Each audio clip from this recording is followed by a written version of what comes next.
Hi everyone, we are Group 5, Eugenia Pereira, Tiago Castillo, Tyler Miller, and Trank Van, and we researched AI experimentation on cellular respiration and metabolism. Our experiment focused on the yeast Saccharomyces cerevisiae and how well it could ferment 3 different carbohydrates, glucose, fructose, and mannitol. To test fermentation, we use phenol red broth in durum tubes. The broth starts red but turns yellow when acid is produced, and the durum tube traps any gas made during fermentation.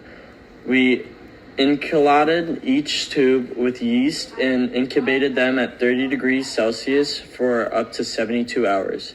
A yellow color or gas bubbles meant fermentation occurred. As we expected, glucose and fructose showed positive results, while mannitol didn't. We also use AI tools like ChatGPT and Microsoft Copilot to help us interpret data and organize our report. These tools helped us explain the experiment more clearly, although human reasoning was still essential. For background, cellular respiration is how organisms convert sugar into ATP, releasing CO2 and water.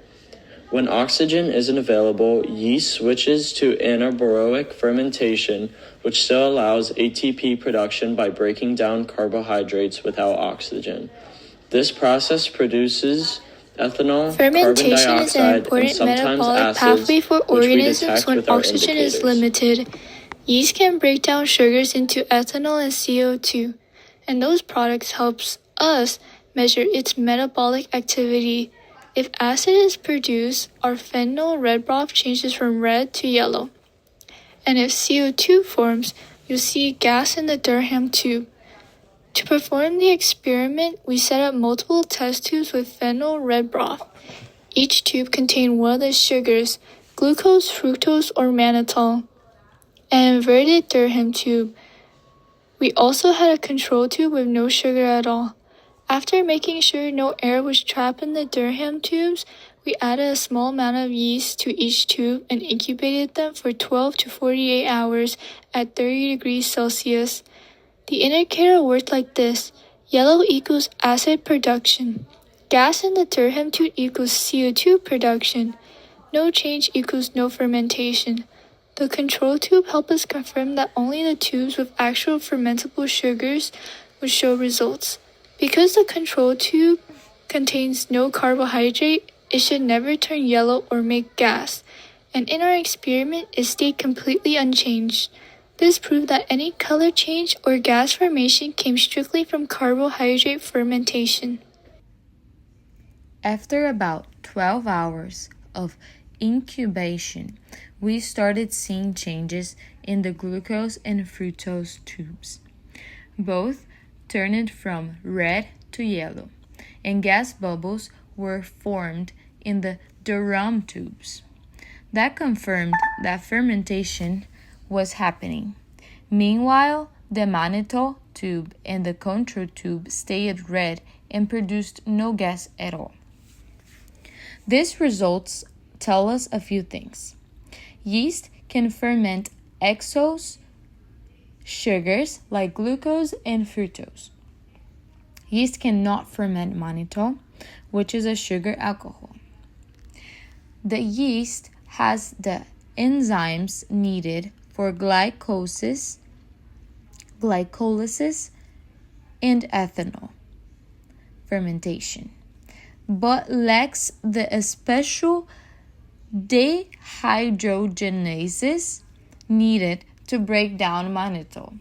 The control staying the same proves that changes were caused specifically by fermentation. These findings line up with what we already know about the biology cerevisiae. It has a selective metabolism. It can easily ferment common sugars, but not at all carbohydrate types. For future work, we could test other sugars like sucrose or lactose, or study how temperature affect the rate of fermentation. That could help us better understand yeast metabolism and why it's so important in industries like baking, brewing, and biofuel production. Finally, AI tools such as ChatGPT, Cloud AI, and Microsoft Copilot helped us organize data, improve clarity, and prepare our presentation. While they were useful, we still needed critical thinking and instruction guidance to ensure accuracy. Using AI alongside real lab work gave us a modern and effective way to learn and communicate scientific results.